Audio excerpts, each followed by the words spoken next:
আজকে ঈদের দিন আমরা সবাই একত্র হতে পেরে অত্যন্ত আনন্দিত। আমার অবস্থা এমন, কারোর সঙ্গে দেখা করা আমার বড় কঠিন বিষয়।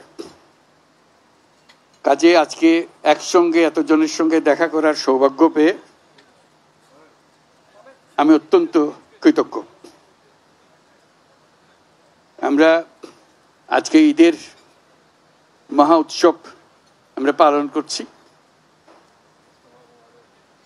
ঈদের বাণীটাই হলো নিজেদের মধ্যে সমঝোতা, অতীতকে পেছনে রেখে সামনের দিকে এগিয়ে যাওয়া। সমাজে এরকম যে একটা দিন আমরা স্থির করতে পেরেছি, আমাদের ধর্ম আমাদেরকে দিয়েছে,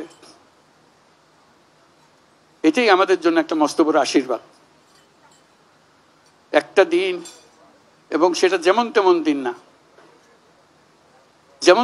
যেমন তেমন ভাবে দেখা করলে হয় না, কোলাকুলি করতে হয়। এটাই ধর্মের বিধান। আমরা কোলাকুলি করি, সবাইকে আপন করে নেই। আজকের দিনটা আপন করে নেওয়ার দিন।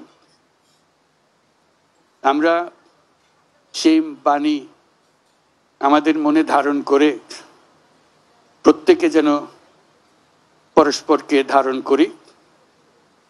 যত রকম দূরত্ব ছিল সেই দূরত্ব থেকে আমরা সরে আসতে পারি। এটি সমাজের মঙ্গল, যে কোনো সমাজের মঙ্গল।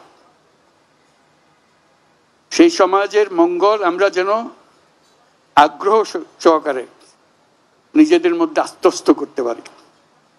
সেই জন্য এবারের ঈদ অত্যন্ত গুরুত্বপূর্ণ ঈদ, যাতে আমরা পরস্পরের কাছে আসি, পরস্পরের দূরত্ব থেকে আমরা সরে আসতে পারি, জাতিকে সমাজকে ঐক্যবদ্ধ করতে পারি। কারণ এই ঐক্যবদ্ধ হওয়াটা আমাদের জন্য, এই সমাজের জন্য বিশেষভাবে জরুরি। সেটা যেন আমরা অর্জন করতে পারি। আজকের এই মিলন মেলায় আমরা সেই বাণী আত্মস্থ করে সামনের পথে অগ্রসর হব। আমরা পরস্পরের প্রতি সহনশীল হব। শুধু সহনশীল নয়, তার চাইতেও বেশি আমরা পরস্পরের সাথে বন্ধুত্বপূর্ণ সম্পর্ক স্থাপন করব। এর মাধ্যমেই সমাজে শান্তি আসে। বাংলাদেশে শান্তি অত্যন্ত জরুরি।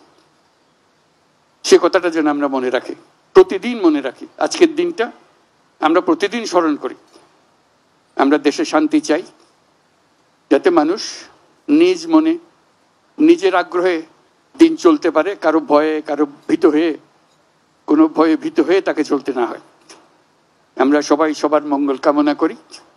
জাতির জন্য শান্তি চাই এবং পৃথিবীর জন্য শান্তি চাই। আমরা সারা পৃথিবীর জন্য আমরা শান্তি চাই।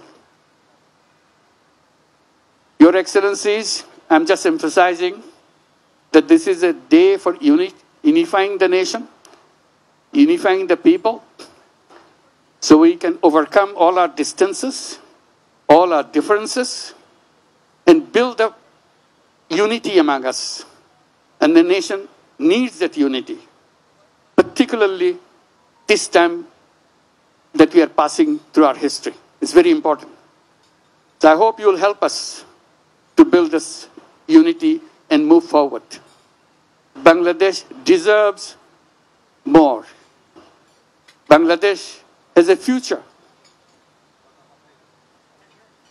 which has not been explored. We want to explore that. We want to make that future come true. So that's where it begins, unifying the nation, building the nation to move forward. Let's do that. Thank you very much for your patience. Eid Mubarak again. Thank you.